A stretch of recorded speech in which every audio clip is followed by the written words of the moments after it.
தாய் தமிழ் உறவுகளுக்கு வணக்கம். விக்கிரவாண்டியில் தோல்வியை தழுவும் திமுக என்ற தலைப்பில் இந்த காணொளியை காண்கின்றோம். விக்கிரவாண்டியில் தோல்வியை தழுவும் திமுக என்ற தலைப்பில் இந்த காணொளியை நாம் காண்கின்றோம். விக்கிரவாண்டி இடைத்தேர்தல் அறிவிக்கப்பட்டது. திமுக, அதிமுக, திமுக, பாட்டாளி மக்கள் கட்சி, நாம் தமிழர் கட்சி உள்ளிட்ட வேட்பாளர்கள் தங்களுடைய வேட்பு மனுக்களை தாக்கல் செய்துள்ளனர். பிரச்சாரம் ஆரம்பிக்கவிருந்த சூழ்நிலையில் நேற்றைய தினம் கள்ளக்குறிச்சியில் நேற்றைக்கு முன்தினம் விஷச்சாராயம் அருந்தி 49 பேர் பலியாகியுள்ளனர். கள்ளக்குறிச்சி என்பது விக்கிரவாண்டிக்கு அருகில் உள்ள மாவட்டம்.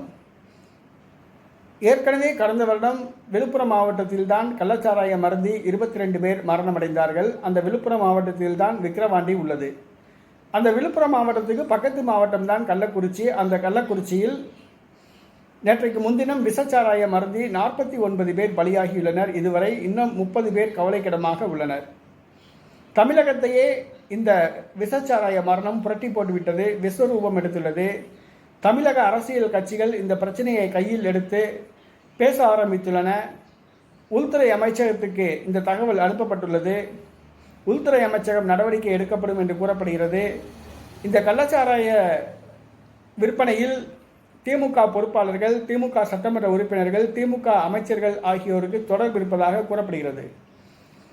மேலும் காவல்துறை கரங்கள் கட்டப்பட்டுள்ளன. காவல்துறைக்கும் அமைச்சர்கள், சட்டமன்ற உறுப்பினர்கள், திமுக பொறுப்பாளர்களுக்கு இந்த கள்ளச்சாராய வியாபாரிகள் கமிஷன் கொடுத்து வந்ததாக கூறப்படுகிறது.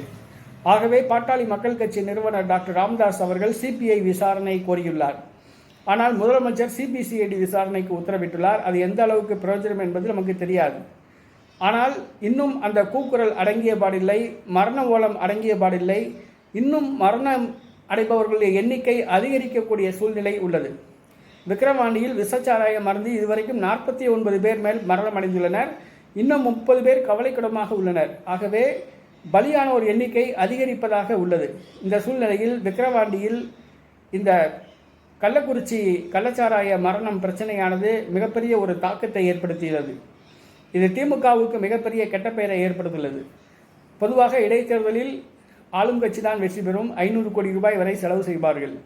இந்த விக்கிரவாண்டி இடைத்தேர்தலில் திமுக வெற்றி பெற வேண்டும் என்பதற்காக 500 கோடி ரூபாய் வரை செலவு செய்யும் என்று எதிர்பார்க்கப்படுகிறது. இதற்கு பயந்துதான் அதிமுகவை பின்வாங்கிவிட்டது. இந்த சூழ்நிலையில் விக்கிரவாண்டியில் இந்த கள்ளக்குறிச்சி கள்ளச்சாராய மரணமானது மிகப்பெரிய தாக்கத்தை ஏற்படுத்தியுள்ளது.